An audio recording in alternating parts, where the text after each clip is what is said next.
Hello सी students, कैसे हैं आप लोग। आई होप मस्त हैं, शानदार है और जबरदस्त है।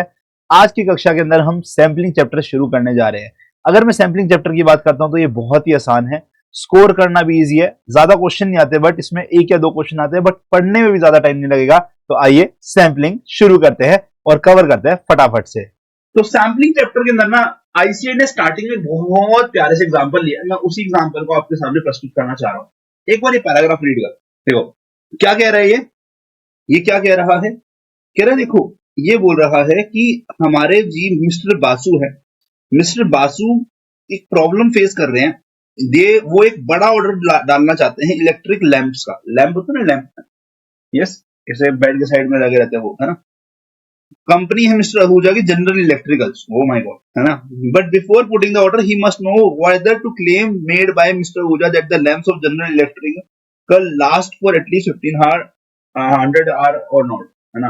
कह रहे जी, क्या कह रहा है, आहूजा जी ने क्लेम किया था कि 1500 घंटे चलते हैं उनके बल्ब। क्या वो लैंप सही में 1500 घंटे चल रहे हैं, नहीं चल रहे हैं? अगर वो क्लेम को वेरीफाई करना चाह रहे हैं, ठीक है, ओके। दूसरा क्या समझना, इसमें क्या हो रहा है, ध्यान से सुनना। बासु को 1500 आर ऑफ बल्ब की टेस्टिंग करनी है, बल्ब या फिर लैंप, जो भी बोल दो, ठीक है। दूसरा क्या है, मंजू बेदी जी हैं, वो एक सोशल एक्टिविस्ट है, ठीक है। She has noticed that the incidence of a particular disease in her area is on the rise. She claims that the 20% of the people in her town have been suffering from the disease. अब वो क्या बोल रही है कि 20% जनता बीमारी से गुजर रही है, ठीक है। अब समझो, ये भी एक लार्ज ऑर्डर मानने वाला है, और पॉपुलेशन एक टाउन की भी लार्ज होती है, एक पॉपुलेशन टाउन की भी लार्ज होती है। और वो ऑर्डर भी, बल्ब का ऑर्डर भी उसने ट्रकों के ट्रक भर के भेजने वाला है, ठीक है ना। तो ये बोल रहा है कि दो प्रॉब्लम हो रही है यहाँ पे। अब इस सिचुएशन में दो सिचुएशन है। एक में है बासु जी को बल्ब खरीद रहे हैं, बल्ब खरीदने हैं, उससे पहले वो देखना चाहते हैं जी आहूजा जी ने जो 1500 घंटे का क्लेम दे रखा है अपने बल्ब पे, क्या वो बल्ब का क्लेम सही है या नहीं है। दूसरा क्या है, जो मंजू बेदी जी हैं, उनको लग रहा है कि डिजीज फैल रही है और 20% लोग उनके जो क्या नाम है एरिया है उसमें फैल चुकी है, 20% डिजीज उनके एरिया में फैल चुकी है। दो चीजें हो रही है।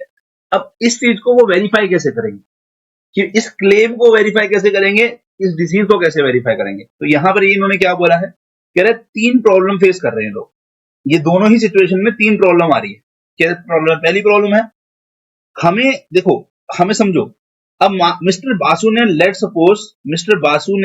सपोज 10 लाख बल्ब का ऑर्डर प्लेस करना है। तो क्या वो सारे बल्ब की टेस्टिंग कर दें, सबको खत्म कर दें? ऐसा नहीं करेंगे ना। तो वो क्या करेंगे, ये होती है पूरी पॉपुलेशन। पॉपुलेशन मतलब कि सारा डेटा, है ना। सारा डेटा, सारे डेटा को क्या बोलते हैं, पॉपुलेशन, है ना। जैसे इंसानों की जनसंख्या होती है, वो भी पॉपुलेशन है। वैसे किसी भी सामान की चीज होगी ना, बहुत सारा सामान पड़ा है, तो सारी पॉपुलेशन इस सामान की इतनी है, ठीक है ना। तो वैसा, तो पॉपुलेशन मतलब कि टोटल जितनी यूनिट्स पड़ी हैं बल्ब की, उस केस में 10 लाख रुपए, 10 लाख जो आ रही है वो इसकी पॉपुलेशन है। इसमें से क्या करेंगे, इसमें से सैंपल ड्रॉ करा जाएगा। मान लेते हैं मैंने 1000 सैंपल ड्रॉ कर दिए, ठीक है। तो ये आ गया सैंपल। अब इन सैंपल की टेस्टिंग कर सकते हैं, ठीक है। अब जो सैंपल ड्रॉ करेगा ना, ये सैंपल कैसे ड्रॉ करे, यही ये पूरा चैप्टर बताता है जी। 10 लाख में से 1000 सैंपल ड्रॉ करने हैं।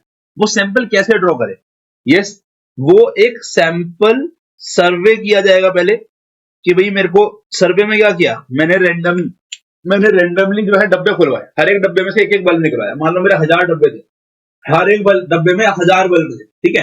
हर एक डब्बे में 1000 बल्ब थे, ऐसे 1000 डब्बे थे, मैंने हर एक डब्बे में से एक एक रैंडमली बीच में से ये निकाल लिया, बल्ब निकाल लिया। ऊपर वाला नहीं, मैंने बीच में से हाथ मार के एक बल्ब निकाल लिया। तो एक तरीका ये हो सकता है सैंपल कलेक्ट करने का, ठीक है। या फिर मैंने कुछ और पैरामीटर बनाए, मैंने एक पैरामीटर बनाया कि पुराने जितने बल्ब है ना उनको टेस्ट करना है। मतलब मैंने कुछ एक सैंपलिंग फ्रेम बनाया। सैंपलिंग सर्वे करने के लिए क्या होता है, आपको क्या करना पड़ता है, सैंपलिंग फ्रेम बनाना पड़ता है।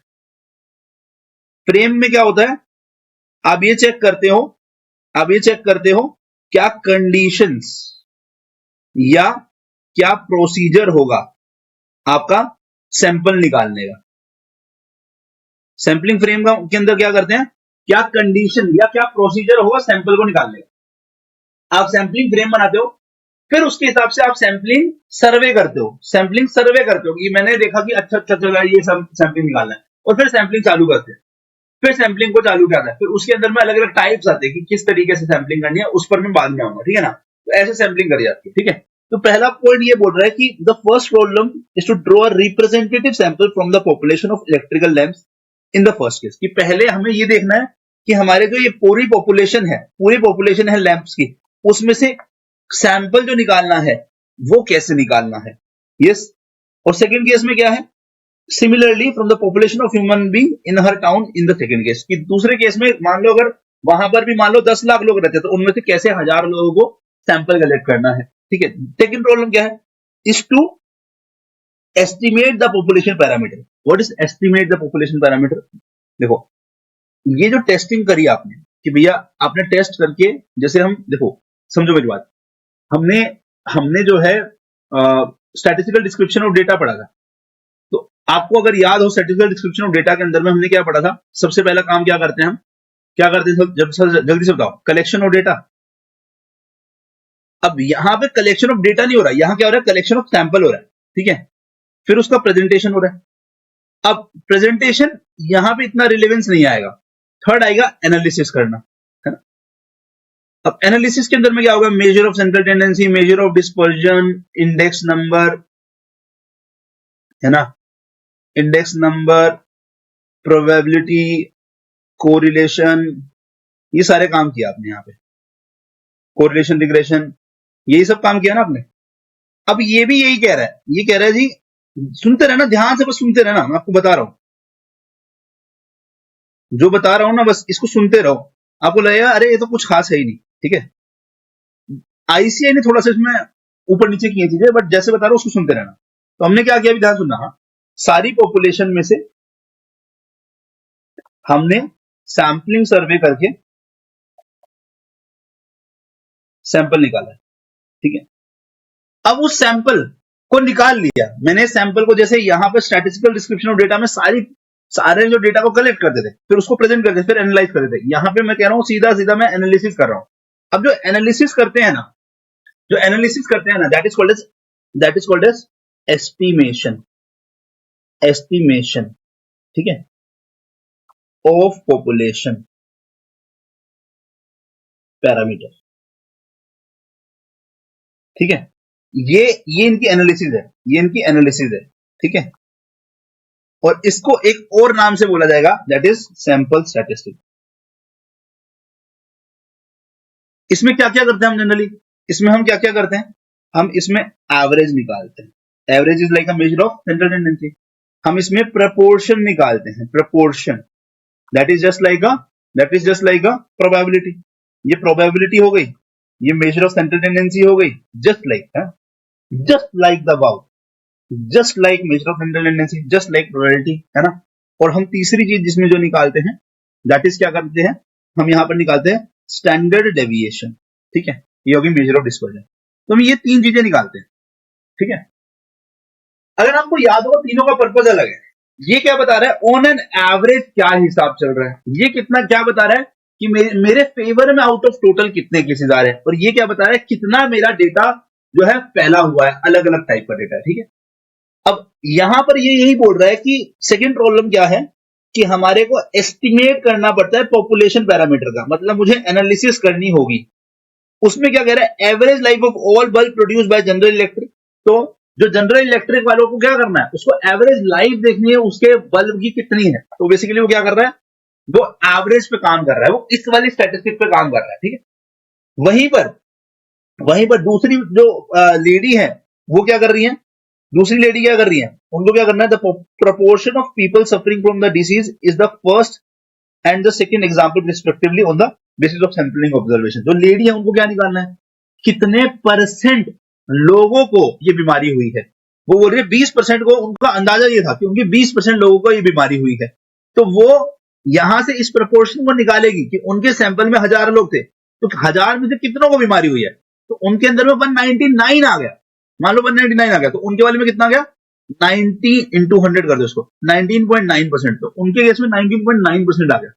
जो जो नॉर्मली उनका अंदाजा था वो 20% का था, बट उन्होंने जब सैंपल निकाला उनका 19.9% आ गया। तो ये 19.9% किसका है? ये प्रोबेबिलिटी नहीं है, ये प्रपोर्शन बोलेंगे इसको। सैंपलिंग के लिए जो प्रोबेबिलिटी निकालते हैं उसको प्रपोर्शन बोलते हैं। वैसे ही यहाँ पे जो एवरेज निकाला वो एवरेज लाइफ कितना जा रहे थे, 1500 घंटे की, बट यहाँ पे उन्होंने सारे बल्ब की टेस्टिंग करी, हजार के हजार बल्ब की टेस्टिंग करी, इन 10 लाख बल्ब में से 1000 बल्ब की टेस्टिंग करी, तो उन्होंने क्या पाया, 1000 जो बल्ब है उनके, 1000 जो बल्ब है उनके, वो कितने चले हैं, वो चले हैं लेट सपोज 1570 घंटे। उन्होंने किससे कंपेयर किया इसको, 1500 घंटे, जो उनका क्लेम था। बासु जी के क्लेम से, बासु जी ने जो ऊर्जा जी ने जो क्लेम किया था उससे ज्यादा चले हैं, उससे ज्यादा चले हैं। तो उन्होंने क्या किया, ये 1570 घंटे जो आया वो उनके सैंपल का एवरेज लाइफ आया, उनके सैंपल का एवरेज लाइफ आया। ये अब क्या करेंगे, थर्ड चीज ध्यान सुनना, मैंने क्या बोला यहां पे, क्या हुआ, मैंने बोला लेट सपोज एवरेज लाइफ, पहले केस में सिचुएशन वन में, सिचुएशन वन में, सिचुएशन वन में सैंपल स्टैटिस्टिक क्या है मेरी, एवरेज, वो मेरा कितना आया, लेट सपोज 1570 घंटे, ठीक है। और सिचुएशन टू में मेरा सैंपल स्टैटिस्टिक क्या बना, भाई यही समझने वाली बात है, बाकी तो बहुत आसान है ना। क्या बना, प्रपोर्शन बना। वो मैंने क्या बोला, वो कितना आया, 199 लोग बीमार है आउट ऑफ 1000, ठीक है। इनटू 100 कर दोगे तो आ गया 19.9%। कितना आ गया, 19.9%, ठीक है।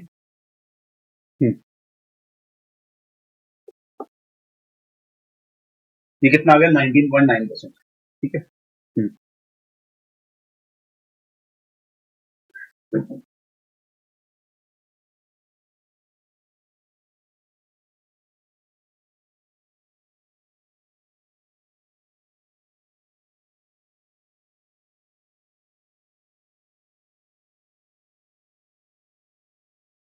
ठीक है, ये दूसरी सिचुएशन में कि पहला उन्होंने बोला कि सैंपलिंग करनी कैसे है, कैसे सैंपलिंग करनी है, दूसरा एस्टिमेट कौन सा निकालना है, ये निकालना है या ये निकालना है।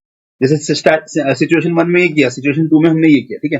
अब तीसरी सिचुएशन में, third problem relates to the decision making, that is there enough evidence once again on the basis of sampling observation to suggest that the claim by mister Ahuja, ठीक है, और miss Bedi are justified so that mister Basu can take a decision about buying the lamp from General Electric in the first case, and some effective steps can be taken in the second example with a view to reducing the outbreak of the disease। ये क्या बोल रहे हैं यहाँ पर, ये बोल रहे हैं जी, अब ये इसके हिसाब से डिसीजन लेते हैं, अब ये इसके हिसाब से डिसीजन लेते हैं कि उनको बाय करना है और नॉट टू बाय, कि भाई वो जो इनके सैंपल के हिसाब से आएगा उस पर डिसीजन लेंगे। सिमिलरली यहां ये डिसीजन क्या लेंगे जी, यहां ये डिसीजन क्या लेंगे जी, यहां ये डिसीजन क्या लेंगे, क्या उनको जो है एक्शन लेना है, एक्शन क्या लेना है, एक्शन लेना या नहीं, ठीक है। अब जो ये डिसीजन लेना है ना, ये डिसीजन जो लेना होता है ये एक टेस्ट से पहले लेते हैं, एक टेस्ट के बाद लेते हैं। उस टेस्ट को बोलते हैं हाइपोथेसिस टेस्टिंग। जो बच्चे सीए, जो बच्चे 11th 12th के अंदर में अप्लाइड मैथ्स पढ़कर आए, उन्होंने इन्फ्रेंशियल स्टैटिस्टिक्स पढ़ा हुआ। इन्फ्रेंशियल स्टैटिस्टिक्स में हाइपोथेसिस टेस्टिंग के अंदर में सी टेस्ट है ना, ये सब बहुत सारे टेस्ट पढ़े होंगे आप लोगों ने, ठीक है। यस, वो हाइपोथेसिस टेस्टिंग करने की बोल रहा है, कह रहे जी जो सैंपल स्टैटिस्टिक्स आपने निकाली है हम टेस्ट करके देखते हैं, यस, उसके अंदर में कि क्या ये मेरे जो टेस्ट है, ये टेस्ट मेरे पास हो रहे हैं या नहीं हो रहे हैं अकॉर्डिंग टू द कंडीशंस जो मुझे दी गई थी। अगर वो टेस्ट पास हो रहे हैं तो मेरा डिसीजन होगा बाय करने का, अगर वो टेस्ट फेल हो रहे हैं तो नॉट टू बाय का डिसीजन होगा। अगर यहां पर मेरा सैंपल स्टैटिस्टिक्स के अंदर पास हो रहे हैं तो ये मेरा बाय करने का, ये एक्शन लेने का डिसीजन होगा। अगर नहीं होगा तो ये हमारा नहीं, अगर एक्शन लेने का डिसीजन होगा या फिर नहीं होगा, ठीक है। यस, अब समझो, मैंने जो आपको इस चैप्टर का ओवरव्यू दे दिया, अब मैं इस चैप्टर को वापस से समराइज करता हूं। ये चैप्टर क्या है, देखो एक्चुअली में स्टैट्स के ना दो पार्ट होते हैं, स्टैट्स के दो पार्ट होते हैं, ठीक है। एक होता है हमारा डिस्क्रिप्टिव स्टैट्स, जिसके अंदर में सारी पॉपुलेशन में काम होता है ना, डिस्क्रिप्टिव स्टैट्स, और एक होता है हमारा इन्फ्रेंशियल स्टैट्स। ये काम किस पे करती है, पूरी पॉपुलेशन पे, है ना। इसमें क्या करते हैं हम, इसमें क्या करते हैं, कलेक्ट करते हैं डेटा को, प्रेजेंट करते हैं और एनालाइज करते हैं। यहां क्या करते हैं हम सैंपलिंग करते हैं, एस्टिमेट निकालते हैं और डिसीजन लेते हैं या फिर टेस्ट करते हैं, हाइपोथेसिस टेस्ट, और फिर डिसीजन लेते हैं कि क्या करना सही है या नहीं। समझ में आया? क्या मेरा जो पॉपुलेशन है वो सही बता रही चीज या नहीं बता रही। तो अब लॉजिकली देखो, डिस्क्रिप्टिव स्टैट जो होती है ना, ये कम कम डेटा पे काम करती है, मतलब जैसे कि फ्यू डेटा पे काम करती है, फ्यू डेटा पे काम करती है, या फिर और, ठीक है, every data is of importance.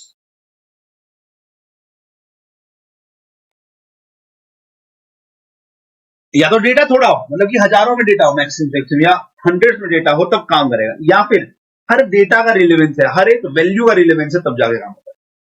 अगर मेरे को, अगर मेरा पॉपुलेशन बहुत, अगर लार्ज डेटा है, तो मैं सब डेटा पे काम कर ही नहीं सकता, क्योंकि कॉस्ट बहुत बढ़ जाएगी, टाइम बहुत लग जाएगा और इफेक्टिवनेस भी रिड्यूस हो जाएगी। क्योंकि बहुत सारे डेटा पे काम करने में क्या होगा, हमारे ह्यूमन एरर होने की शुरुआत कोशिश होगी, बहुत सारे लोग लगाने पड़ेंगे, मतलब बहुत सारा पैसा लगेगा और बहुत समय लग जाएगा, तो वो भी प्रॉब्लम होती है, ठीक है ना। तो ये हमारा लार्ज डेटा के अंदर में क्या नाम है, काम जो होता है इन्फ्रेंशियल स्टैट्स में। मैं क्या करता हूँ कि 10 लाख डेटा पे काम ना करके उनमें से सैंपल निकाल के काम करता हूँ, ठीक है।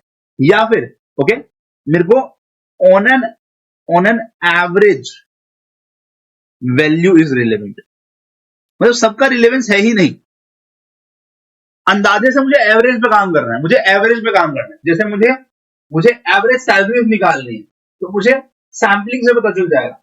मुझे जो है क्या नाम है, एवरेज केसेस बताने हैं डिसीज के, सैम्पलिंग से पता चल जाएगा। बट जब जब क्या नाम है, जब कोविड फैला था, तो पॉपुलेशन बेशक से लार्ज थी, बट हर एक इंसान की टेस्टिंग करना इंपॉर्टेंट था, देन पॉपुलेशन पे काम हुआ, देन सैम्पलिंग पे काम नहीं हुआ। बट अगर हम बात करते हैं वोट जब लेते हैं, तो वोट लेने के टाइम पे जब सेंसस की रिपोर्ट आती है, क्या नाम है, एग्जिट पोल क्या बोल रहे हैं, ये क्या बोल रहे हैं, वो क्या होता है, वो आपका सैंपल पे सर्वे किया जाता है। हर एक से थोड़ा पूछता है कि आपने किसको वोट दिया, आपने किसको वोट दिया। वो क्या करते हैं, एक एरिया में जाते हैं, रैंडमली 15-20 लोगों से पूछते हैं और उसके हिसाब से अंदाजा लगा देते हैं कि भैया वोट किसकी तरफ जा रहे हैं। समझ में आया? तो ये होता है आपका क्या जी, क्या होता है आपका इन्फ्रेंशियल स्टैट, जब आप सैंपल पे काम कर रहे हो। यहां पर जब हम पूरी पॉपुलेशन पे बात कर रहे हैं, एग्जाम्पल के टाइम पे मैं बोल देता हूं, है ना, एग्जाम्पल में बोल देता हूं, यहाँ पे कोविड टेस्ट बेशक से लार्ज पॉपुलेशन था, बट हर कोई इंपॉर्टेंट था, लार्ज पॉपुलेशन होने के बाद भी सब कुछ इंपॉर्टेंट था। यहां पे अगर मैं बात कर देता हूं, तो एग्जिट पोल्स आफ्टर इलेक्शन, ठीक है।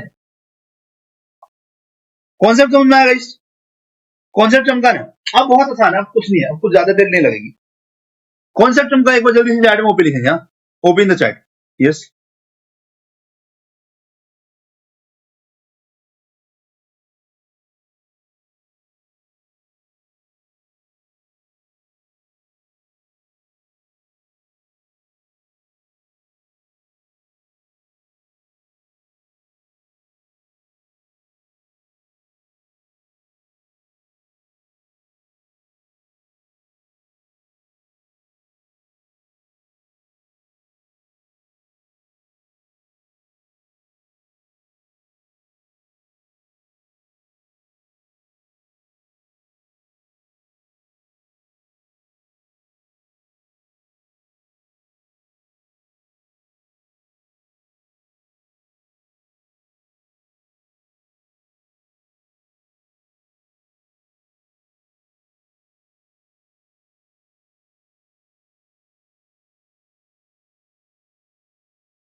गाइज, मैं तुम्हारे लिए इतनी मेहनत कर रहा हूँ भाई, ठीक है, मैं आपको रेगुलर क्लास प्रोवाइड कर रहा हूँ, इतने सारे बच्चे क्लास में लाइव बैठे हैं, and only few are responding, मतलब मेरी वैल्यू ही नहीं है ना मेहनत की। फिर if you are not able to respond, मैं खड़े होकर सुबह सुबह गला फाड़ के चिल्ला रहा हूँ, पढ़ा रहा हूँ आप लोगों को, आपको इतना डिटेल में समझा रहा हूँ, ठीक है, and you are not responding, अच्छी बात नहीं बेटा, मतलब I am not liking this fact, because आप इतना भी नहीं कर सकते तो दिक्कत है ना। तो यू एटलीस्ट शुड, अगर यहाँ चमक नहीं रहा तो बोलो, मैं बहुत डिटेल में जाके बता रहा हूँ, बोलो। अगर सब समझ में आ रहा तो आई कैन एटलीस्ट एक्सपेक्ट कि तुम लोग मुझे रिप्लाई तो करोगे सबके सब। कुछ बच्चों के रिप्लाई करने, समझो, मतलब at least you should value that part ना भाई, मैं इतना तो एक्सपेक्ट कर सकता हूँ ना आप लोगों से।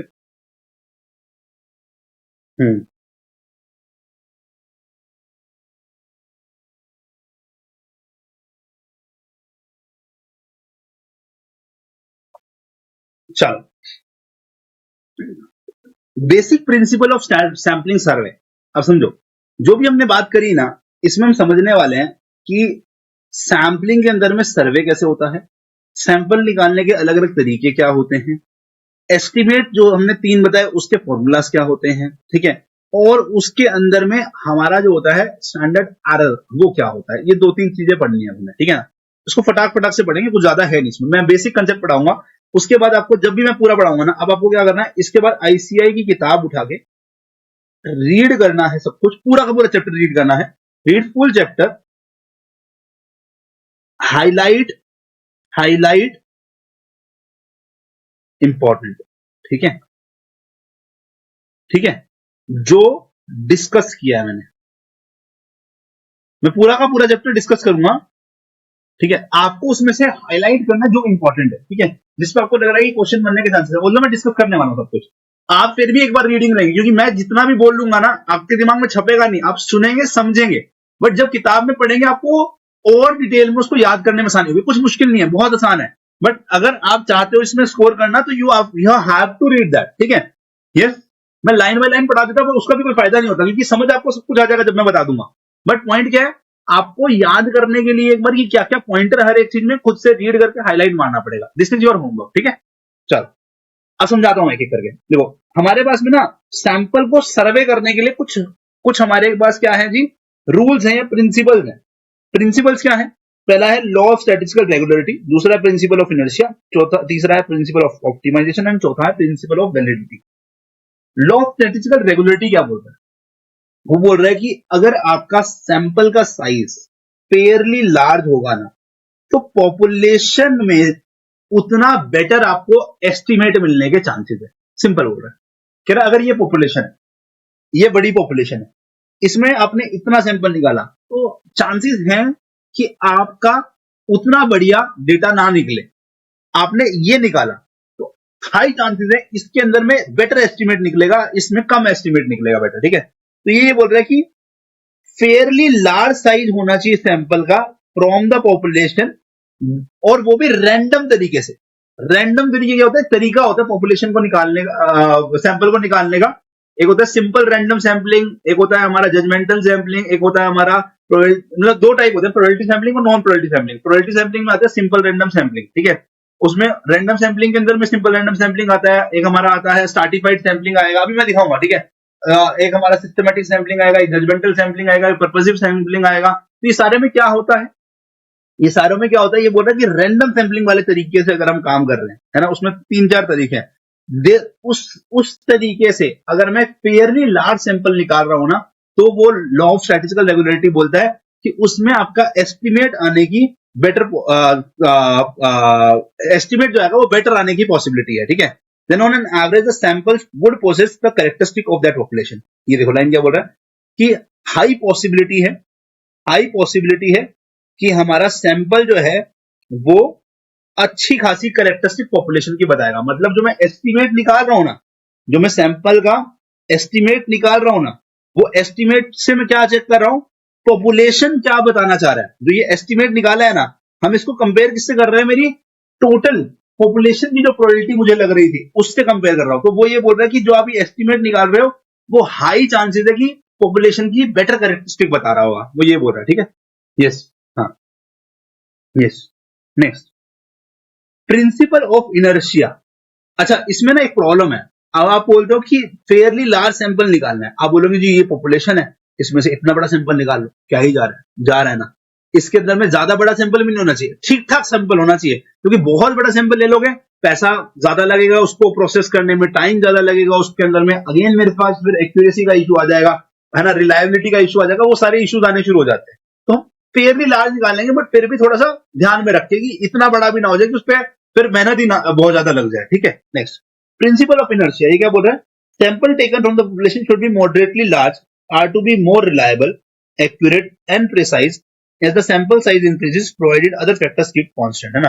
ये क्या बोल रहा है जी, ये बोल रहा है कि मेरा जो सैंपल है ना, देखो ऊपर वाली बात और नीचे वाली में हल्का सा डिफरेंस है। कह रहा है कि जो सैंपल निकाल रहे हैं ना, ऊपर वाला बोल रहा है कि फेयरली लार्ज सैंपल ज्यादा पॉपुलेशन की कैरेक्टरिस्टिक देगा, ये बोल रहा है जो मॉडरेटली लार्ज होगा ना वो ज्यादा रिलायबल होगा, क्योंकि उसमें गलती होने के चांसेस कम होंगे, वो बेटर एक्सपर्ट ने निकाला होगा, एक्यूरेसी ज्यादा होगी, प्रिसाइज ज्यादा होगा। ये उस पर बात कर रहा है कि भैया मेरा अगर सैंपल पे मैं काम कर रहा हूँ ना ठीक ठाक से साइज का, तो जो लोग है ना उस पर बेटर तरीके से काम कर पाएंगे, इस पे ये बता रहा है ना। जो ऊपर वाली बात में छोड़ी ना, वो इसको कवर कर रहा है। उसने बोला कि फेयरली लार्ज सैंपल लोगे तो बेटर पॉसिबिलिटी है कि आपके पॉपुलेशन की कैरेक्टरिस्टिक बताएगा। बट ये बोल रहा है ऐसा क्यों होगा, प्रिंसिपल ऑफ इनर्शिया बोलता है ऐसा क्यों होगा, ये बोलता है क्यों, क्योंकि वो ज्यादा रिलायबल होगा, ज्यादा एक्यूरेसी देगा आपको, और ज्यादा जो है प्रिसाइज होगा, क्योंकि रिलायबल क्यों होगा, एक्सपर्ट काम कर रहा है। एक्यूरेसी क्यों होगी, क्योंकि बहुत ज्यादा नहीं हो तो उसमें ह्यूमन एरर होने के चांसेस कम हो जाएंगे,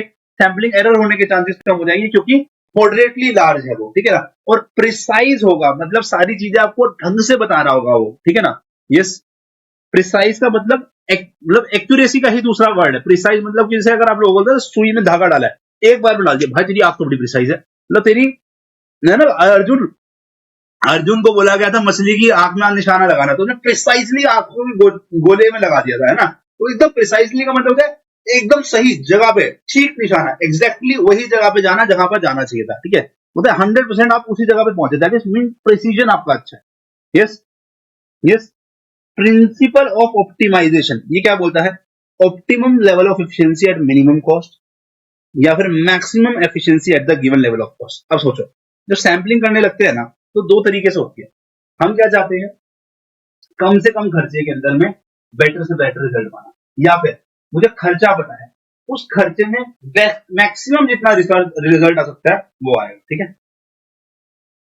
यस गाइस, साउंड स्लो करूं, मतलब ज्यादा तेज चिल्ला रहा हूं मैं, ये बोल रहा हूं क्या, गला फाड़ रहा हूं मैं, ठीक है, मैं धीरे बोल लेता हूं, अच्छी बात है।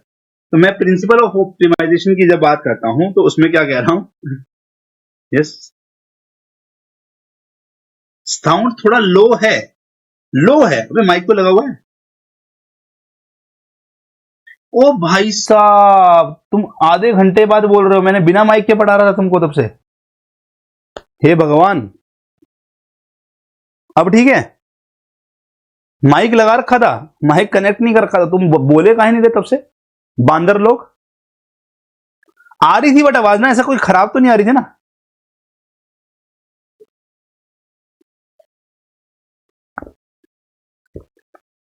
आधे घंटे बाद तो जगे हो तुम लोग। चलो ठीक है, कोई बात नहीं, काम चल जाएगा। प्रिंसिपल ऑफ ऑप्टिमाइजेशन क्या बोल रहा है, optimum level of efficiency at minimum cost, ठीक है, और the maximum efficiency at a given level of cost. देखो, optimum level of efficiency at minimum cost, इसका मतलब क्या, यस, हाँ पढ़ लिया जा। Optimum level of efficiency at minimum cost मतलब कि मैंने बोला कि भैया मेरे को ना 1000 लोगों के सैंपल पे काम करना है कम से कम खर्चे में, है ना।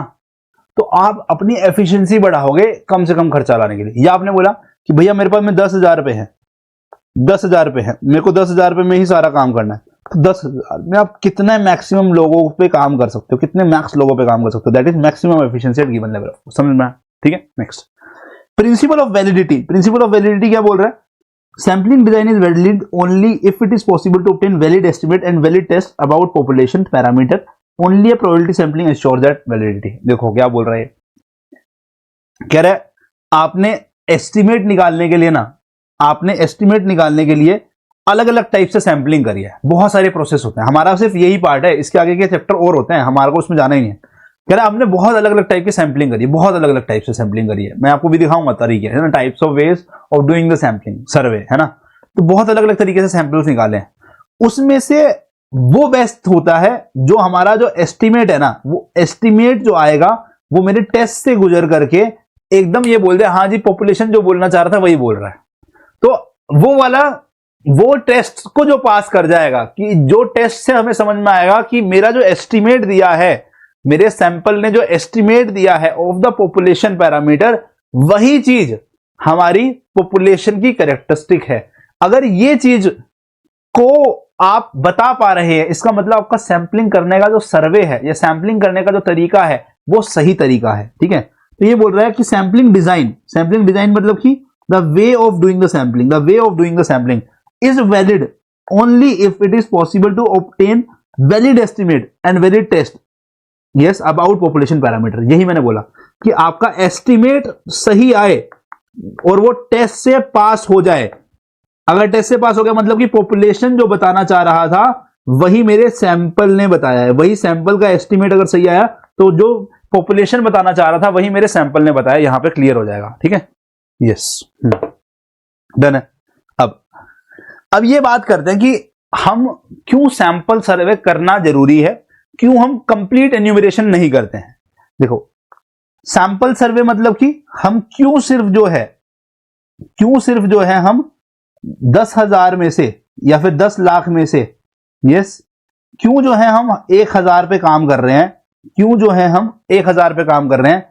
कंप्लीट इन्यूमरेशन मतलब कि सारे डेटा पे काम क्यों नहीं कर रहे हैं। आधार वाले भैया की तरफ इन्यूमरेशन, याद है आपको, इन्यूमरेशन मेथड ये पढ़ा था कि हमारे जो एक्सपर्ट है वो सारे इंसानों का डेटा कलेक्ट कर रहे हैं, वो क्यों नहीं कर रहे हैं, हमारा सैंपल सर्वे क्यों किया जा रहा है। तो वो पहला रीजन बोलता है कि स्पीड। अब सोचो 10 लाख पे काम करने में ज्यादा टाइम लगेगा या 1,000 पे काम करने में ज्यादा टाइम लगेगा। ऑब्वियसली बात है 1,000 पे कम लगेगा टाइम और 10 लाख पे ज्यादा लगेगा। तो सैंपल सर्वे से स्पीड बढ़ती है। अगर आपको कोई रिजल्ट जल्दी चाहिए, आपको रिजल्ट टाइमली चाहिए, तो स्पीड बढ़ती है। बट अगेन ऐसा मत करो कि आपका बहुत छोटे डेटा पे काम हो, ठीक ठाक से साइज के डेटा पे काम होना चाहिए। कॉस्ट, अगर देखो कॉस्ट की बात करते हैं ना, पर यूनिट, ध्यान से सुनना, पर unit cost of sample survey is higher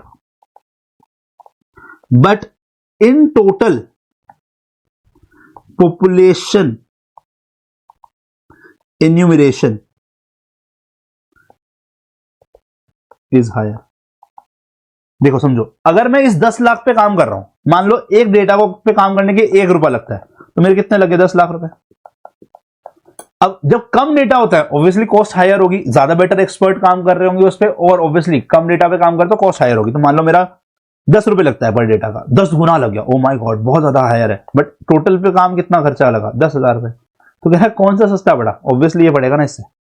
तो यही बोल रहा है कि पर यूनिट कॉस्ट देखोगे यहां 10 रुपए आएगी, ज्यादा आ रही है, बट टोटल में देखोगे तो आपको बहुत सस्ता पड़ेगा पॉपुलेशन की एन्यूमरेशन से, ठीक है। रिलायबिलिटी, अब सैंपलिंग जो कर रहे हो, देखो जो 10 रुपए ले रहा है आपसे पर डेटा के, वो एक्सपर्ट है, तो एक्सपर्ट ज्यादा रिलायबल है।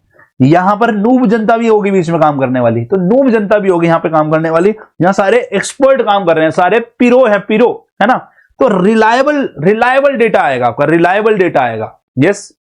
एक्यूरेसी, अब देखो हमारा सैंपलिंग, देखो हमारे ना 2 टाइप के एरर्स होते हैं, आगे पढ़ाऊंगा अभी मैं, आएगा।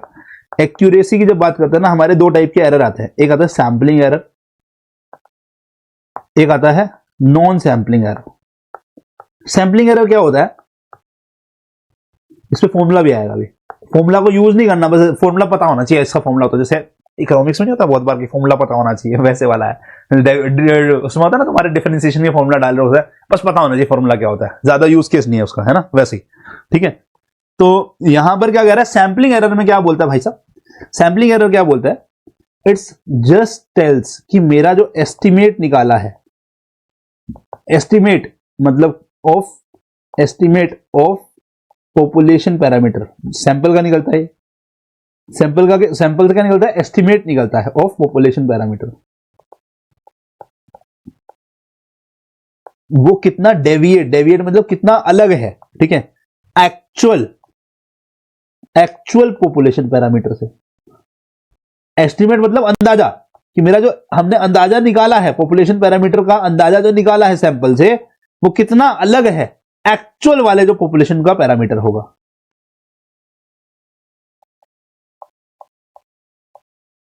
सर ये पैरामीटर क्या होता है? अरे वही यार, मीन मीडियन मोड।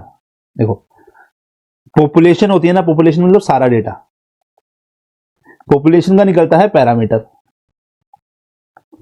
सैंपल होता है ना, सैंपल, उसका निकलता है स्टैटिस्टिक। स्टैटिस्टिक जो होता है वो और कुछ नहीं है, इसको ही हम डिटेल में बोलते हैं एस्टिमेट ऑफ पॉपुलेशन पैरामीटर। यही होता है मेरा एस्टिमेट ऑफ पॉपुलेशन पैरामीटर। ठीक है, पॉपुलेशन का निकलता है पैरामीटर, सैंपल का निकलता है statistic, estimate of population parameter. देखो, हाँ, अगर हम बात करते हैं पॉपुलेशन के पैरामीटर की, अगर हम बात करते हैं पॉपुलेशन के पैरामीटर की, तो उस केस के अंदर में, उस केस के अंदर में समझने की बात है, ध्यान सुनते रहना मेरी बात, ठीक है। इस केस में आप क्या निकालते हो? मीन निकालते हो, मीडियन निकालते हो, या मैं बोलूं सीधा मेजर ऑफ सेंट्रल टेंडेंसी निकालते हो, मेजर ऑफ डिस्पर्जन निकालते हो, ठीक है। यहां पर आप वो क्या निकालते हो? प्रोबेबिलिटी निकालते हो। मैं तीन चीजों को पकड़ता हूं, ठीक है, एक्सेप्ट करा। अब इस प्रोबेबिलिटी का सैंपल स्टैटिस्टिक क्या बन जाएगा? या मेजर ऑफ सेंट्रल टेंडेंसी में हम क्या निकालते हैं? जनरली एवरेज निकालते हैं स्टैटिस्टिक का। मेजर ऑफ डिस्पर्जन में हम क्या करते हैं? स्टैंडर्ड डेविएशन निकालते हैं, ठीक। और प्रोबेबिलिटी में हम क्या निकालते हैं? यहां पे प्रोपोर्शन निकालते हैं। तो ये क्या बोल रहा है? ये क्या बोल रहा है कि हमारा जो स्टैंडर्ड, हमारा जो सैंपलिंग एरर है ना, इनके बीच का क्या डिफरेंस चल रहा है? सैंपलिंग एरर क्या है? ये डेविएशन इनका है ना, मतलब डेविएशन मतलब कि अलग वैल्यू, मतलब इसकी मान लो अगर वैल्यू 2.3 आई, इसकी 2.1 आई, तो ये डेविएट कर गया ना 0.2 से। वैसे इसकी वैल्यू मान लो 30 आई, इसकी वैल्यू 30 नहीं 0.4 आई फॉर एग्जांपल, ये 0.35 आई, तो डेविएट कर गया ना 0.05 से, ठीक है। यहां प्रोबेबिलिटी मान लो आई मेरी 19% और यहां पे 17%, तो ये डेविएट कर गया ना। वो बोल रहा है कि ये एरर होने की पॉसिबिलिटी होती है, कि एरर होने की पॉसिबिलिटी होती है, कि हो सकता है एग्जैक्टली वो मत दे, वो सैंपलिंग एरर है। अब नॉन सैंपलिंग एरर क्या है? कि सैंपल की वजह से एरर नहीं है, ये ह्यूमन एरर है, सिंपल। नॉन सैंपलिंग एरर क्या है? ह्यूमन एरर को बोलते हैं हमारा नॉन सैंपलिंग एरर, बड़ा सिंपल सा है, ठीक है। नेसेसिटी क्या होती है?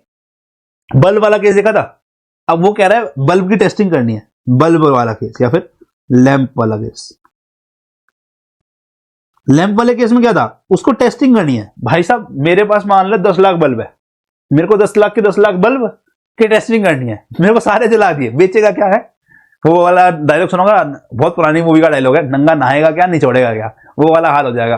अगर सारे के सारे बल्ब की टेस्टिंग कर दी, सारे लगा जगा के देखो भाई साहब, 10 लाख के 10 लाख बल्ब जगा के देखो, क्या सारे चल रहे हैं अपनी लाइफ तक?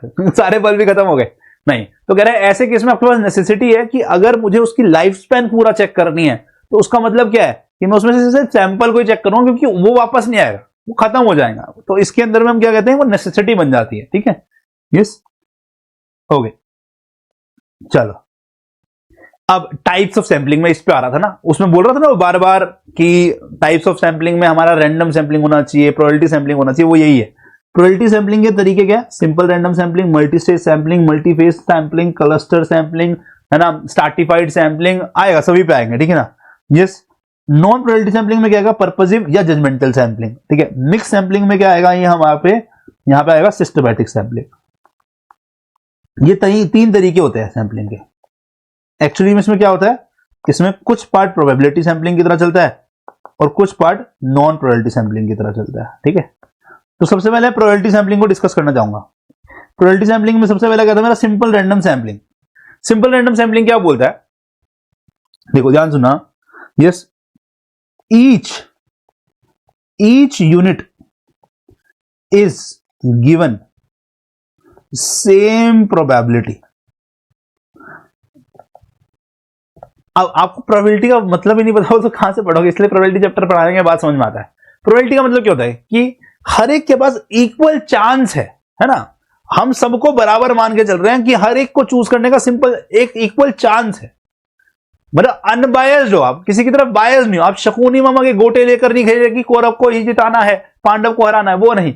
हम यहां पे लूडो खेलेंगे, बट हर एक के पास इक्वल चांस है जीतने का। तो वो होता है हमारा प्रोबेबिलिटी सैंपलिंग का सिंपल रैंडम सैंपलिंग, कि जितनी भी जनता है सबको एक समान दिया गया है ना। ऐसे जनरली होता नहीं है, तभी तो हमारा रिजर्वेशन काम करता है, बट यहां पर ये बोल रहा है ना simple random sampling with replacement. Replacement का मतलब क्या होता है समझो, आपने अगर ये पीएनसी पढ़ा होगा। विद रिप्लेसमेंट का मतलब क्या होता है कि जो मैंने सैंपल उठाया, अगले सैंपल पे काम करने से पहले इसको वापस डाल दूंगा। मतलब समझो इसमें क्या बोल रहा है कि हमारे पास में 10 लाख का डेटा था।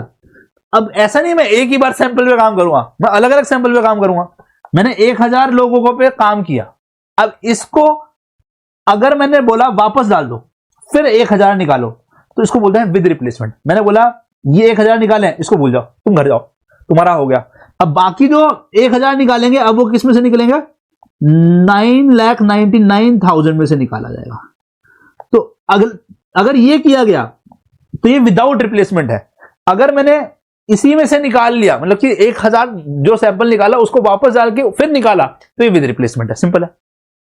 इसको बोलते हैं SRS hyphen, simple random sampling बोलते हैं SRS hyphen with R, with replacement में WR, और SRS शॉर्ट में बोलते हैं इसको WOR, विदाउट रिप्लेसमेंट। ठीक है, WOR। ठीक है, ये नाम याद रखना। ओके, अब ध्यान सुना, the two sampling method becomes almost identical if the population is infinite. Infinite का मतलब क्या होता है? बहुत बड़ी, है ना, वेरी लार्ज। इनफाइनाइट मतलब वेरी वेरी लार्ज।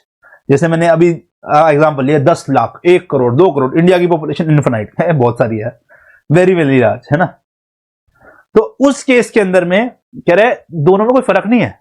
आपने सैंपल इतना सा निकालना है ना, इतनू सा, झिंगुर सा, ठीक है, इतना बड़े डेटा में से, समुंदर में से बाल्टी भर के पानी निकाल रहा है ढोंडू, कुछ फर्क नहीं पड़ेगा। तो वो वाली बात बोल रहा है। ठीक है, वैसा simple random sampling is very simple and effective method of drawing sample provided the population is not very large.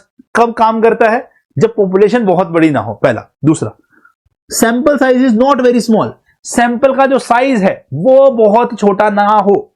Population under consideration is not heterogeneous. Heterogeneous homogeneous क्या होता है? कौन बताएगा? Heterogeneous and homogeneous. Heterogeneous, homogeneous, कौन बताएगा?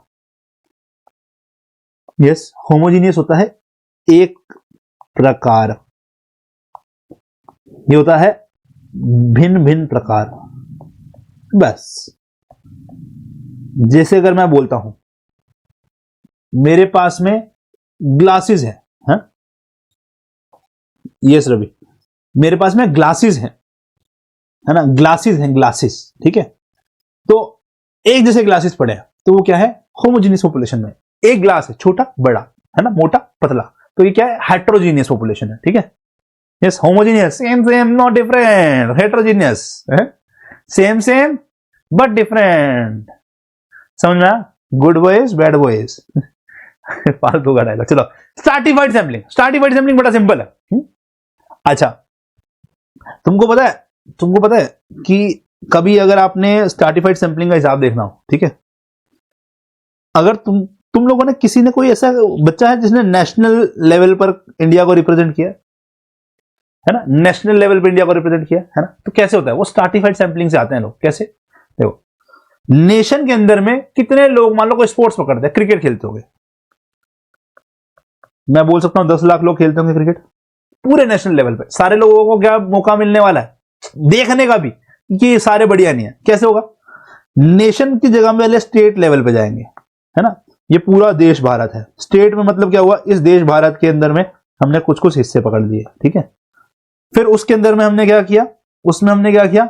हमने फिर जिले पकड़ लिए। जिले को क्या बोलते हैं भाई? मेरी अंग्रेजी भी खराब है, हिंदी भी खराब है, सीबीएसई बोर्ड वाला हूं। क्या बोलते हैं भाई? डिस्ट्रिक्ट। हाँ, डिस्ट्रिक्ट को पकड़ लिया। यस, अब इसमें से हमने क्या किया? हर एक के अंदर में से, है ना, इसमें से हमने क्या किया? हमने सैंपलिंग करी है।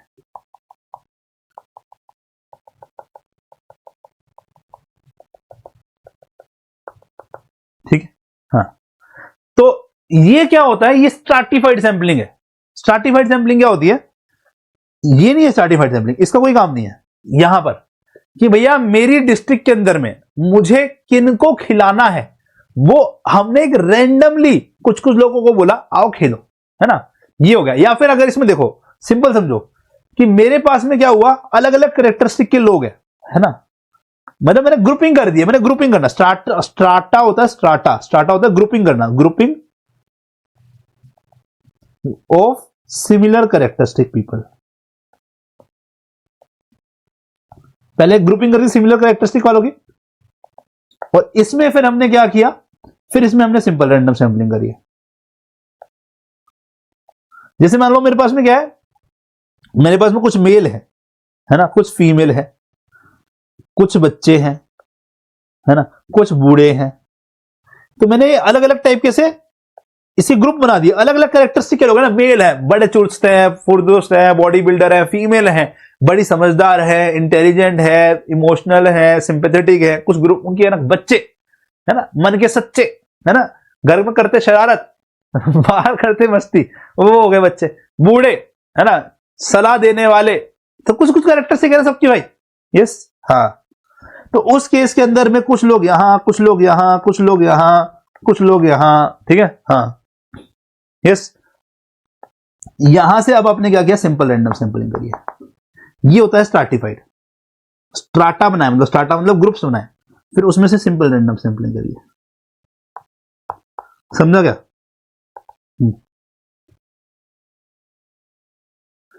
ठीक है, यस, डन। चलो, कह रहा stratified sampling is not advisable. अच्छा पहले बोलो एडवाइजेबल कब है, फायदा कब है, कह रहा to make representation of all the sub population, जब मेरे पास बहुत बड़ी पॉपुलेशन है उसमें से मुझे छोटी छोटी पॉपुलेशन के टाइप्स निकालने, to provide an estimate of parameter not only for all the starters but also an overall estimate, मुझे इनका भी अंदाजा लगाना है और मुझे एज अ पूरे ग्रुप का भी अंदाजा लगाना है, मुझे पूरे एज अ ग्रुप का भी अंदाजा लगाना है, ठीक है ना, yes. Reduce of variability and thereby increasing precision, तो मतलब क्या हुआ, जो अलग अलग कैरेक्टरिस्टिक है उसको अलग अलग करने से क्या हुआ, इनके अंदर के अंदर में वेरिएशन कम है, ये एक टाइप के लोग हैं, ये एक टाइप के लोग हैं, ये एक टाइप के लोग हैं, मतलब आपस में हेट्रोजीनियस है, अंदर में होमोजीनियस है, ठीक है। तो हमने क्या किया, अलग अलग ग्रुप में जब तोड़ा ना तो मेरा प्रिसीजन ज्यादा आ गया मेरा काम करने का, मुझे पता है कि इनकी क्या कैरेक्टरिस्टिक होने वाली, इनकी क्या कैरेक्टरिस्टिक होने वाली, इनकी क्या कैरेक्टरिस्टिक होने वाली, इनकी क्या कैरेक्टरिस्टिक होने वाली, ठीक है। Stratified sampling is not advisable अगर पॉपुलेशन ज्यादा बड़ी नहीं है, तो मतलब क्या है, अगर पॉपुलेशन बड़ी है तो ही स्ट्रैटिफाइड सैंपलिंग लगाना, वरना मत लगाना, ठीक है। Some prior information is not available, मतलब मेरे को कुछ कैरेक्टरिस्टिक्स जो है उनकी पता होनी चाहिए कि मेरी पॉपुलेशन कैसे होने वाली है, मेरी पॉपुलेशन में किस किस भिन्न भिन्न प्रकार के लोग होने वाले हैं, कुछ पता होगा तभी मैं काम कर सकता हूं। There is no much heterogeneity among the units of population, मतलब कि कुछ भिन्न प्रकारता ही नहीं, ग्रुप्स कैसे बनाए जा रहे हैं, अलग अलग कैरेक्टरिस्टिक के हिसाब बनाया जा रहा है, बट अगर मान लो सेम ही टाइप के लोग हैं तो क्या फर्क पड़ रहा है, फिर क्या फर्क पड़ रहा है, कुछ भिन्न प्रकार के लोग हैं इसमें, भिन्न प्रकार के कुछ हेट्रोजीनियस कैरेक्टरिस्टिक है तो उनको अलग अलग करा ताकि इंटरनली ये होमोजीनियस हो, बट अगर मैं होल देखूं तो वो हेट्रोजीनियस है, तो उस केस में ही यूज करने का फायदा है, ठीक है। सिस्टमेटिक सैंपलिंग क्या होती है ना, इसका बड़ा सिंपल सा एग्जांपल लिख रहा हूं, सिस्टमेटिक सैंपलिंग, ठीक है। आप एक सिस्टम की तरह काम कर रहे हो, सिस्टम क्या होता है, सिस्टम देखो हमने क्या बोला, ये आपकी पीटी, सुबह सुबह पीटी टीचर ने लाइन लगवाई है? ये हर जगह पे एक बच्चा खड़ा है, यहाँ पे बच्चा, सारे बालक खड़े हैं, ठीक है, एक लाइन में, पीटी टीचर ने बोला ऐसे ऐसे करके, तुमसे बुलवाते थे क्या, हमसे तो बहुत बुलवाते थे, तो काउंट करना कैसे, जब भी अपना नाम लेंगे पैर ऊपर करना है, फीट ऊपर करनी है ना, फीट ऊपर करनी है, 1 2 3 4 5 करवाते थे, हमसे बहुत करवाया भाई हमारे पीटी टीचर ने, 1 2 3 4 5 6 7 8 9 10 11 12 13 14 15 16 17 18 19। अब पीटी टीचर क्या बोलता था, एक रैंडमली नंबर बोलता था, एक और पकड़ लेते 20, ठीक है, यस, एक, हाँ, एक 20वां पकड़ लिया, ठीक है, यस। अगर ये करवाइए ना तुम्हारा टीचर मोस्ट प्रोबेबली आर्मी से था, हमारा तो आर्मी से था वो, ठीक है। इसमें से वो क्या बोलेगा, एक रैंडमली नंबर पकड़ लिया, जैसे 4 पकड़ लिया, रैंडमली एक नंबर पकड़ लिया 4, और वो बोलेगा हर चौथा बंदा बाहर आ जाओ, तो चौथा बंदा कौन है, 4 की टेबल पे, फिर 8वां, फिर ये 12वां बाहर आ गया, फिर 16वां बाहर आ गया, फिर 20वां आ गया। तो इसमें क्या किया, इनिशियली उसने इनिशियली उसने रैंडम सैंपलिंग करी, है ना, पहला इंसान फर्स्ट पर्सन रैंडम सैंपलिंग से निकाला,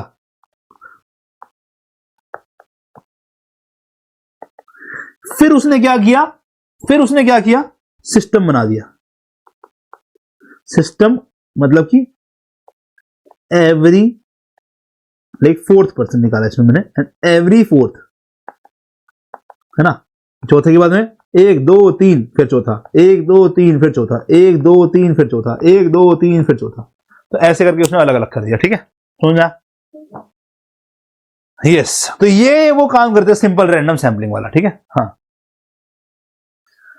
मल्टी स्टेज सैंपलिंग में क्या होता है?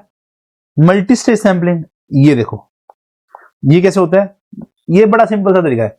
कोई भी नेशनल लेवल पे काम किया जाएगा ना, तो वो मल्टी स्टेज सैंपलिंग पे हो। क्यों? कोई भी काम देखो, आप private company, government company, vote लेने चले जाओ, आप कोई सर्वे करने चले जाओ, सारे काम ऐसे होते हैं। क्यों?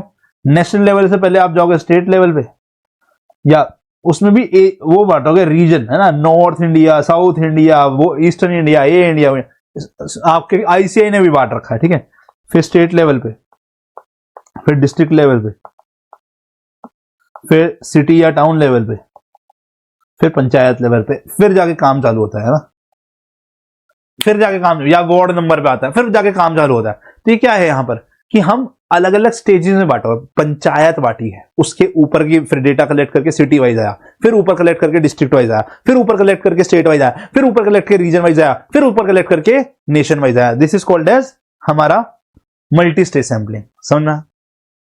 ठीक है, तो coverage in the case of multi stage sampling is quite large. It also saves computational labour and is cost effective. It adds flexibility into the sampling process which is lacking in other sampling schemes. However, compared to the stratified sampling, multi-stage sampling is likely to be less accurate, है ना। stratified sampling में क्योंकि आपका precision better आता है, आपने same characteristic के लोग डाल दिए, यहां पर आपने कैरेक्टरिस्टिक वाइज तोड़े नहीं है, तो आपका मल्टी स्टेज सैंपलिंग भी जो है तो टाइप करगा, है तो आपका प्रोबेबिलिटी सैंपलिंग ही, बट उतना एक्यूरेसी नहीं देता जितना एक्यूरेसी आपका क्या कौन देता है जी, हमारा स्ट्राटिफाइड सैंपलिंग देता है। ठीक है, हाँ। अब नेक्स्ट, पर्पसिव या जजमेंटल सैंपलिंग। ठीक है, सिस्टमैटिक सैंपलिंग में ना तुम्हें कुछ पढ़ाना, अभी 2 मिनट रुकना, बताऊंगा। ठीक है, यस। पर्पसिव और जजमेंटल सैंपलिंग में क्या होता है? देखो, आप क्या करते हो, है ना, आप एक पॉलिटिकल पार्टी के हो। ठीक है, मान लो कोई भी, है ना, XYZ, नाम हम नहीं लेंगे, पता चला मेरे को पीटने आ गए लोग, है ना, XYZ पार्टी के हो। अब XYZ पार्टी के ना यहां फेवर में कुछ लोग हैं, उनको ही वोट देते हैं, उनके ही नेता से जुड़े हुए हैं, और यहां पर इनकी अपोजिशन है, अपोजिशन 1, अपोजिशन 2, अपोजिशन 3, यहां पे अलग अलग है। मुझे एक बात बताओ, ये पॉलिटिकल पार्टी वालों के पास में ऑप्शन है कि ये 10,000 नौकरी दे सकते हैं, ये कितनी नौकरी इसमें से बांटेंगे और कितनी नौकरी इसमें बांटेंगे, हैं? बताओ, ये 10,000 की 10,000 नौकरी सर यहां डाल देंगे, हैं? क्योंकि ये क्या है, पर्पसिव या जजमेंटल सैंपलिंग है। मेरे बुई के फूफा के बेटे के जो है ना, यस, उनको जरूर नौकरी पे लगाइएगा। सर जी, ये जो है ना, ये छोटू को रख लीजिए थोड़ा, हाँ, हमारे दूर के चाचा है, उनकी मौसी है ना, उनके बेटे का बच्चे का पापा है ये, ठीक है ना। तो ये कौन है? ये क्या है? जजमेंटल सैंपलिंग है। बात समझ में? बड़ा सिंपल सा है। यस, यहां पे आप ये बेसिकली एक नॉन प्रोबेबिलिटी सैंपलिंग कर रहे हैं। यस, अब अभी हमने आपको बताया था कि पैरामीटर क्या होता है, पॉपुलेशन की कैरेक्टरिस्टिक, है ना। पॉपुलेशन के अंदर में measure of central tendency, measure of dispersion, measure of probability निकालना, वो होता है पैरामीटर। ठीक है, यस, हाँ। तो पैरामीटर के अंदर में अगर मैं क्या निकाल रहा हूं, मीन निकाल रहा हूं, दैट इज पॉपुलेशन मीन। उसमें क्या होता है, sum of all the observations, that is sum of all the values of population by में total number of population. N क्या है मेरा, कैपिटल एन क्या है, total number of units in population. अबे आऊंगा यार क्वेश्चन, पहले कॉन्सेप्ट तो पढ़ ले। ठीक है, यस। पॉपुलेशन प्रोबेबिलिटी क्या होती है, अगेन फेवर में मेरे पूरी पॉपुलेशन में कितने हैं, 19 बाय में टोटल नंबर ऑफ ऑब्जर्वेशन। बड़ा सिंपल है। पॉपुलेशन वेरिएंस या स्टैंडर्ड डेविएशन निकालना, तो क्या करेंगे उसमें, वही है ना, अगर वेरिएशन निकाल स्टैंडर्ड डेविएशन निकालना तो root mean squared deviation about arithmetic mean, यहां पे रूट हटा दो, mean of squared deviation about arithmetic mean, ठीक है, तो यही करना है, यस। चलो सैंपल, यही काम मैं सैंपल के लिए करूंगा तो सैंपल स्टैटिस्टिक आता है, तो ये क्या बन गया मेरा, एवरेज हो गया। अब स्मॉल एन क्या है यहां पर मेरा, स्मॉल एन क्या है, total number of units in the sample,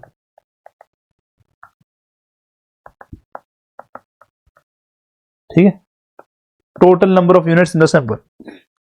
अगर मैं यहां पर इसकी बात करूं तो ये क्या है मेरा, ये क्या बता रहा है मेरा, ये बता रहा है मेरा वेरिएंस, ठीक है, ऑफ अ सैंपल। देखो स्मॉल एन आ गया और ये ऑब्जर्वेशंस भी है, स्मॉल एन में से निकाला जा रहा है, ठीक है।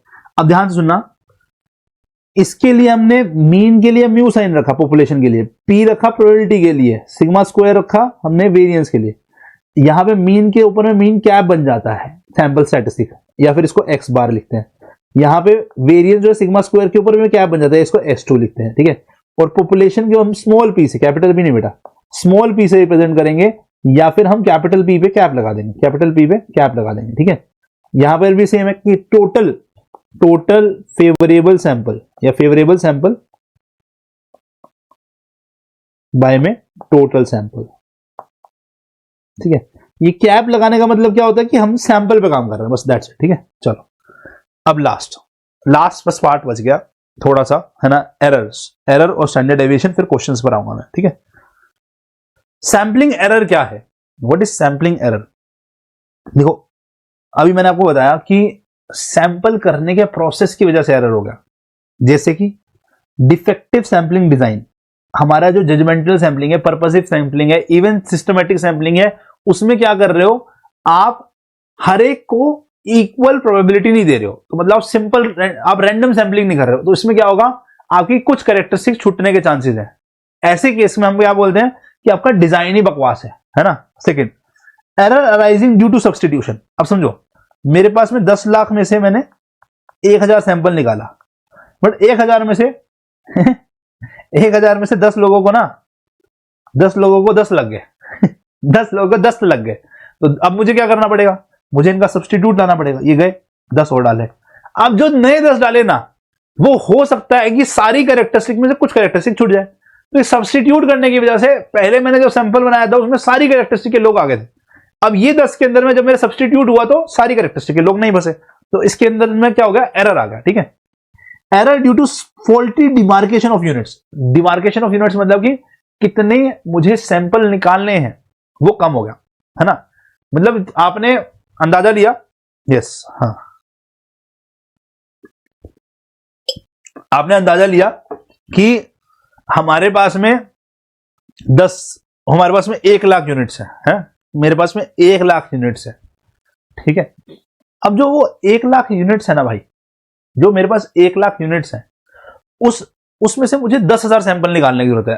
अब ऐसा हो सकता है कि आपको 5,000 में काम कर जाता, तो मतलब क्या आ गया, आपने ज्यादा यूनिट्स अंदाजे में लगा ली, आपने ओवर थिंकिंग कर दी, या आपने बोला 5,000 भी क्या नीड है, मैं 1,000 में काम चला लूंगा। अब 1,000 में सारी कैरेक्टरिस्टिक कवर ना हुई, तो फॉल्टी डिमार्केशन ऑफ यूनिट्स मतलब कि जितने यूनिट्स आपको सैंपलिंग के लिए चाहिए उससे कम पे काम कर रहे हो या उससे ज्यादा पे काम कर रहे हो, ओवर थिंकिंग या अंडर थिंकिंग कर रहे हो, तो उस केस में हमारी नंबर ऑफ यूनिट सैंपल के लिए अगर कम ज्यादा हो गई तो that is sampling error type, है ना।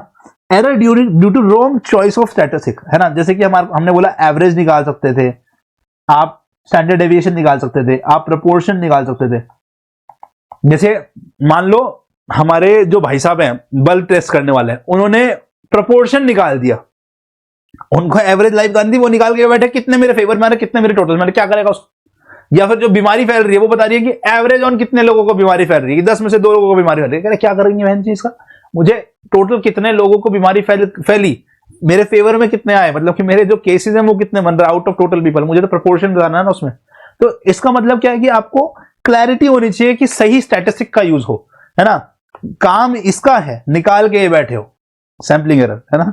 वेरिएबिलिटी इन द पॉपुलेशन मतलब क्या है, अब देखो, या अगर आपको याद होगा हमने मैथमेटिक्स और फाइनेंस में पढ़ा था इमिग्रेशन एमिग्रेशन, इसमें क्या होता है, लोग जा रहे हैं आ रहे हैं, लोग जा रहे हैं आ रहे हैं, मतलब क्या हो रहा है कि हमारी पॉपुलेशन फिक्स नहीं है, जनता बढ़ रही है कम हो रही है ना, कम हो रही है बढ़ रही है, कोई चला गया इस दुनिया से, कोई आ गया इस दुनिया में, कोई चला गया इस शहर से, कोई आ गया इस शहर से, तो पॉपुलेशन जो है वेरी करती जा रही है, ठीक है। This could be reduced by following somewhat complicated sampling design like stratified sampling, multi stage sampling. तो ऐसे केसेस में हम क्या करते हैं, ये सब चीजों का यूज करा जाता है। नॉन सैम्पलिंग एरर्स क्या है, हमारे ह्यूमन एरर आगे है ना, some factors responsible for this particular kind of bias are lapse of memory, है ना, इंसान भूल गया, ओहो भूल गया, प्रेफरेंस फॉर सर्टेन डिजिट्स, है ना, ignorance, psychological factor like vanity or responses of the part of the interviewers, wrong measurement on the sampling unit, communication gap between the interviewers, interviewees, incomplete coverage etc. तो basically क्या है, ये human error है, सारे human error की बात कर रहा है यहाँ पे नॉन सैम्पलिंग एरर के अंदर में, ठीक है। यस, अब आता है standard error of a statistics. देखो स्टैंडर्ड एरर जो होता है ना, यस, ये जो एरर है ना, इसको सैम्पलिंग फ्लक्चुएशन भी बोलते हैं। सैम्पलिंग फ्लक्चुएशन क्या है एक्चुअली में, स्टैंडर्ड डेविएशन ही है। ये क्या है एक्चुअली में, स्टैंडर्ड डेविएशन ही है, मतलब ये क्या बता रहा है, हमारा कितना सैंपल जो है डेविएट कर रहा है। एक्चुअल का एरर नहीं है कि कोई गलती कर दी है, ये डेविएशन बता रहा है हमारे पॉपुलेशन के सैंपल के स्टैटिस्टिक का कितना डेविएशन है एक्चुअल पॉपुलेशन पैरामीटर से। तो ये जो बताता है ना, that is called standard deviation. अब ये क्या बोल रहा है, standard error in case of, standard error in case of किसके अंदर भैया, स्टैंडर्ड डेविएशन, वो हो जाएगा sigma by root of number of samples. ये है with respect to with replacement वाला standard random sampling with replacement वाला मेथड, ठीक है। और अगर विदाउट रिप्लेसमेंट करेंगे तो जो मेरा टोटल पॉपुलेशन है उसमें से हम नंबर ऑफ सैंपल्स इतने निकाले वो माइनस किया और इसको टोटल सैंपल -1, टोटल पॉपुलेशन -1, इस वाले फैक्टर से मल्टीप्लाई किया। इस फैक्टर को standard deviation by number of samples के रूट्स को हमने इस फैक्टर से मल्टीप्लाई किया, तो ये विदाउट रिप्लेसमेंट आ जाएगा, ठीक है।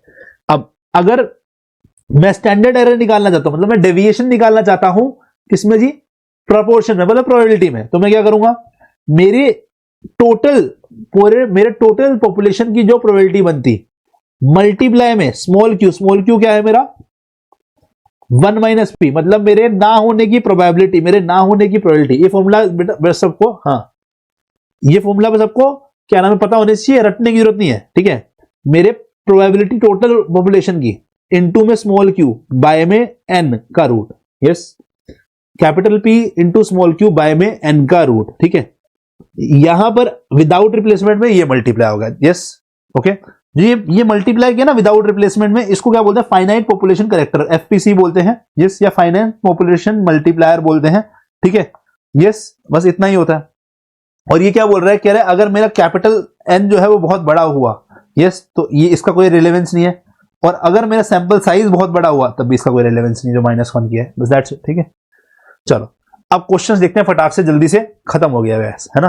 मुझे एक छोटा सा पार्ट वैसे बताना था इसमें, वो आप पढ़ना चाहो खुद से पढ़ लेना, ठीक है।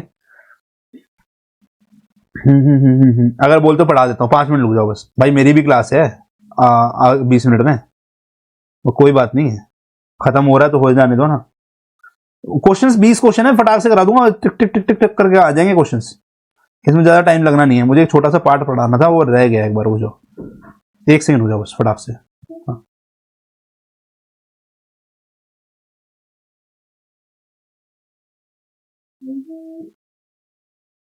चलो क्वेश्चन में आएगा, मैं क्वेश्चन में बता दूंगा, ठीक है, यस, हाँ। और फटाक से कह रहा है sampling can be described as a statistical procedure. Sampling किस काम के लिए करी जाती है, to infer about the unknown universe from a knowledge of random sampling drawn from it, to infer about the known universe, पता हुए यूनिवर्स से क्या ही निकाल लेगा, ढूंढू कोई काम नहीं हुआ उसको। To infer about unknown universe about known knowledge of any sample, नहीं भैया एनी सैंपल नहीं, रैंडम सैंपलिंग से करना है। एनी सैंपलिंग में क्या होगा, आपने किसी को प्रायोरिटी दे दी तो रैंडम प्रोबेबिलिटी से आपने जब किया होगा तो उसमें काम होगा, ठीक है, yes, next, okay, yes. Law of statistical regularity क्या बोलता था कि मेरा जो है एक लार्ज सैंपल ड्रॉ होना चाहिए, लार्ज सैंपल ड्रॉ होना चाहिए at random from the population would possess the characteristic of the population on an average के रूप में होगा। याद रखना ये भी ठीक था, बट ये वाली लाइन ज्यादा बेटर है, ठीक है। एक बड़ा जो सैंपल निकल कर आएगा ना, वो ज्यादा पॉपुलेशन की बेटर कैरेक्टरिस्टिक बता पाएगा ऑन एन एवरेज, ठीक है। Sample survey is prone to sampling error, non sampling error. Sample के अंदर में दोनों एरर हो सकते हैं, सैंपलिंग भी नॉन सैंपलिंग भी, बट एक जब पूरी पॉपुलेशन का एस्टिमेट निकालेंगे तो उसमें सिर्फ नॉन सैंपलिंग एरर होगा, ठीक है। The population of rose is in salt lake city. कितने सॉल्ट लेक सिटी में रोजेस होंगे? बहुत सारे हो सकते हैं, हमें क्या पता कि हर एक के घर में लगा रखा होगा, है ना, इनफाइनाइट पॉपुलेशन, मुझे क्या पता। Yes, statistical decision about an unknown universe is taken on the basis of sample observation, है ना। सैंपलिंग फ्रेम क्या है? सैंपलिंग करने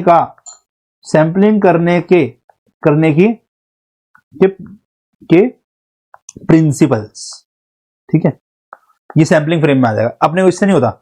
हमारे किस हिसाब से अननोन यूनिवर्स का क्या सैंपल निकाला, दैट इज ऑब्जर्वेशन क्या निकाले, उसके हिसाब से हम स्टैटिस्टिकल डिसीजन लेंगे, ठीक है ना। ये तरीका है, ये तो करते ही नहीं है सैंपलिंग डिसीजन में, ठीक है। Random sampling implies sampling with same probability for each unit, ये तो मैंने अभी लिख के दिखाया, ठीक है। A parameter is a characteristic of population. A statistic is a function of sample observation या फिर is a characteristic of sample observation, ठीक है। Yes, next. Sampling fluctuations may be described as the variation of values of statistic. The variation in the value of sample, the difference in the value of parameter, the variation in the value of observation. ये भी नहीं है, ये भी नहीं है। इन दोनों में क्या होगा? Sampling fluctuation क्या है? Statistic कितना हमारा अलग आ रहा है पॉपुलेशन के पैरामीटर से, स्टैटिस्टिक कितना अलग आ रहा है मेरे पॉपुलेशन के पैरामीटर से, ठीक है। Sampling distribution is distribution of sample observation, distribution of random samples, the हमारा क्या नाम है, डिस्ट्रीब्यूशन ऑफ पैरामीटर या probability distribution of statistic. Sampling distribution is actually like a probability distribution of a statistic, ठीक है। सैंपलिंग डिस्ट्रीब्यूशन और कुछ नहीं है, प्रोबेबिलिटी डिस्ट्रीब्यूशन यस है of a statistics. Standard error can be described as, standard error क्या हो सकता है हमारा? ये हमारा standard deviation of a statistic है ना, standard deviation of a statistic है, ठीक है। A measure of precision about obtained by sampling is given by, sampling में कितना प्रिसीजन है, यस। इसका आंसर देखना क्या है, इन दोनों में से एक बार 12वें का आंसर देखना एक बार, 12th का आंसर क्या आएगा, मैं आपको रीजन बता दूंगा फिर, ठीक है। हाँ, 12th का आंसर एक बार कंफर्म करो। यस, 12th का आंसर इज ए, ठीक है, ए स्टैंडर्ड एरर, ठीक है। देखो हाँ सही है। देखो सैंपलिंग फ्लक्चुएशन क्या था कि मेरा सैंपल में एरर, है ना, सैंपल कितना फ्लक्चुएट कर रहा है, मतलब कि सैंपलिंग वेज में कितना चेंजेस आ रहा है। स्टैंडर्ड एरर क्या बता रहा है, मेरे सैंपल के स्टैटिस्टिक में क्या चेंज आ रहा है। तो मुझे प्रिसीजन कैसे पता चलेगा कि मेरे सैंपल के स्टैटिस्टिक के ऊपर में हम क्या करते हैं, पॉपुलेशन का पैरामीटर एस्टिमेट करते हैं, वो टेस्टिंग करते हैं, फिर उस पर पता करता है कि कितना मेरा वेरिएशन है। तो ये हमारा आंसर बनता है। मुझे ए और बी में फिर भी कंफ्यूजन था, ठीक है, but yes A is more logical, ठीक है। चलो नेक्स्ट। यस, प्रिसीजन मतलब कितना एक्यूरेसी आ रही है, कितना प्रिसाइज वैल्यू आ रही है, कितना पक्का आ रहा है। अंग्रेजी देख लेना गूगल करके एक बार। As the sample size increases, standard error decreases. जितना बड़ा सैंपल होगा उतनी कम वेरिएशन होने के चांसेस है हमारे स्टैटिस्टिक के। अब देखो, if from a population with 25 member a random sample without replacement of 2 member is taken, मतलब 25 में से 2 को चूज किया गया, 25 में से 2 को चूज किया गया ना, तो कितने नंबर ऑफ सच सैंपल बनेंगे? 25 इंटू 24/2। अब ये आपको अगर नहीं पता होगा क्या चीज भैया, पीएनसी, तो कैसे पता चलेगा? कितने टाइप के सैंपल बन जाएंगे विदाउट रिप्लेसमेंट करना है? हमारे पास में 25 में से 2 जगह लेगा नहीं, इस जगह को भरने के 25 तरीके, इसको भरने के 24 तरीके, बट जगह नहीं भरनी है, मुझे सिर्फ चूज करना था, ठीक है। तो यहां पर ये हो जाएगा, 25 में से 2 को चूज करना है ना। अब population comprise 5 member, the number of all possible sample of size 2 that can be drawn with replacement. Replacement मतलब कि पहले काम को करने के 5 तरीके, दूसरे काम को करने के 5 तरीके, तो पहले 5 में से कोई एक, 5 में से कोई एक, एंड दूसरे में से 5 में से कोई एक को चूज किया जाएगा। 25 हो गया ना, ठीक है। Simple random sampling is very effective if population is not very large, एकदम ट्रू बात है। The population is not much heterogeneous, एकदम ट्रू बात है। तो answer both A and B आएगा। आई थिंक इसका आईसीआई ने आंसर गलत दे रखा है, आईसीआई में रॉन्ग आंसर है इसका, जितना मुझे याद है, चेक कर लेना, ठीक है। Simple random sampling is a probability sampling, है ना, ये तो सबसे पहले पढ़ा हमने। According to name and sole location stratified sampling में क्या होता है? अब देखो, नेम एंड सोल लोकेशन में होता गया, एक बार आप आईसीआई में पढ़ लेना, वहां पे लिखा हुआ है, कुछ ज्यादा है नहीं खास, मैं फिर भी बता देता हूं आपको। नेम एंड पॉपुलेशन क्या बोलता है, आपको बोलता है कि जो sample size is proportional to population size, बस सिंपल, ठीक है। यस, कि भैया मेरा जो सैंपल का साइज होगा ना वो पॉपुलेशन का जितना बड़ा साइज है उसके हिसाब से तय करूंगा, जितना बड़ा मेरा सैंपल का साइज होगा उसके हिसाब से मैं तय करूंगा कि मेरा सैंपल का साइज क्या होने वाला है, ठीक है।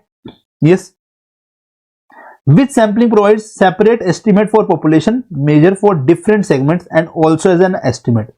हर एक स्ट्राटा के लिए अलग बना रहा है, टोटल के लिए अलग बना रहा है, स्ट्राटिफाइड सैंपलिंग में होता है, ठीक है। Which sampling adds flexibility to sampling process.